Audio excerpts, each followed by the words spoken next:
Doesn't tell you what your population of probiotic bacteria are. So if you get a functional GI stool test, you can do all that, and particularly people who are dealing with breast cancer. I just can't stress this enough, because you need that, those estrogens to be detoxified, and that's very, very helpful. And also the vitamin K for us, we women, is going to be very protective of our bone health. So that is very important. Okay, I probably have about 5 more minutes. The which test? The poop test. Well, there's several labs, actually, that do it. I like Genova is a good one. Diagnostics, and again, a nutritionist, a naturopath, a functional medicine doctor, anybody can order these for you. Very, very useful. I just want to tell you a couple of quick stories about a couple of clients I've seen in the past few weeks, and some things that actually really kind of horrified me. And so again, this is sort of part of that empowerment message of, you know, so this part of the empowerment message is, I really ask my clients to make sure they get their own blood work. Keep a file of your blood work. Because, let me give you an example. Several times people come in and I always say, get a copy of your blood work, and then I look at it. And they go, oh, well, you know, I got a call from my physician's office and the nurse said everything was normal, right? We've all heard that before, everything's normal. Well, I wish I had a board here, but you know how on lab tests you've got a column where it says range, and it gives you the range, and then next to that it says flag, right? So if something's not in range, there's a little check mark that it's out of range. And somebody spends about 6 seconds looking at your blood test to see if anything's out of range, right? So I have people all the time, I look at their vitamin D, and it says it's 31 or 21. I forget, what is the range now? No, I think it's 25 to about 120 now. They keep changing it. It's 30 up now, okay. So it might say 30.5, right?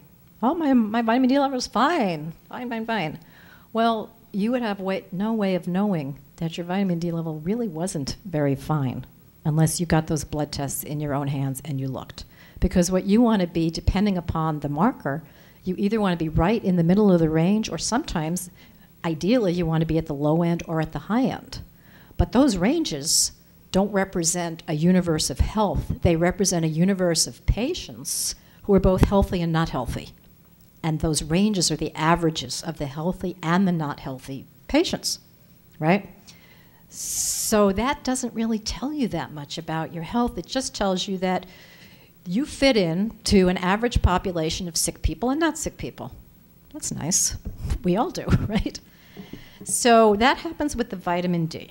Now here's another story that happened recently. Was I had a client, she did some chemo. She stopped because the side effects were intolerable. But when she did the first round of chemo, she became terribly anemic. She was put on 75 milligrams of iron a day. Okay. I looked at her hematocrit. It was really horrendous. I mean, her hemoglobin was down around 4.5. Yeah, really, really, really low. Anyway, she was put on 75 milligrams of iron a day, but nobody ever followed up. So by the time I saw her, a few months later, her hemoglobin was 16.9. She was way over the range. Now, you don't want that much. You don't want your hematocrit to be that high because iron is very oxidizing. So I said, let's check your ferritin levels, which is your iron storage protein. Let's check your ferritin levels. Well, your ferritin levels are, again, I don't have the ranges memorized, but does anybody know? I think it's supposed to be somewhere around maybe 20 to 150 or something like that. Is that right? Anyway, hers was 900. Okay? Nobody had paid any attention to this. And here she was, popping down these iron pills every single day, poisoning herself with iron, which is highly toxic in excessive amounts. Nobody was paying attention. So I tell you again that story because there's really nobody who's going to care as much about your blood work and your numbers as you. And just because you get a phone call and they say, yeah, everything's normal, I really encourage you, at least on the basics, like your hematocrit, like your vitamin D level, like your basic blood counts, to get to know what those numbers are, and always get a copy of your blood work so that you can track it.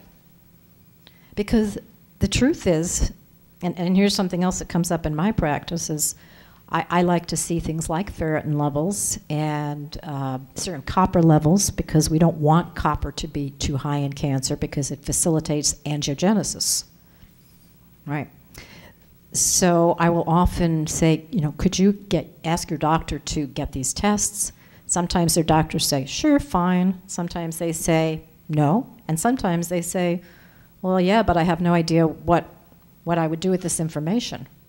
I say, tell them it doesn't matter. Tell them they don't have to worry about it. We'll worry about it. And so they do. And then we find out their copper's high, or their iron's high, or their vitamin D is low, or their fibrinogen is high, or whatever it is. We can deal with all that. In fact, we talk about that. That is actually the way the book is organized, is kind of by biomarkers. Because as somebody made the point earlier, one person's cancer is totally different from the next person's cancer, even though the pathology report might say the same thing. It might be 3 centimeters, might be grade 2, might be ER positive, HER2 negative, but one person has high insulin and high inflammation. One person's got low vitamin D, low iodine. Everybody's body has a different story to tell. And so I want to encourage you to be the keeper of your story. The keeper, the knower. Have an intimate relationship with your story, because no one else is going to care about it as much as you. And no one else is actually going to pay as much attention to it as you are. So if you can kind of keep track of your story and learn as much as you can, and know that many of these things, these markers that we're learning, are so powerful. Keith Block was talking about it, about high insulin, high blood sugar. We can deal with that. Bitter melon is fantastic at lowering blood sugar. Cinnamon, vanadium, fantastic at lowering blood sugar. So we just need to know what it is that your body is struggling with, and then we can figure out how to deal with it. So I apologize. I think I'm maybe a little rambly here.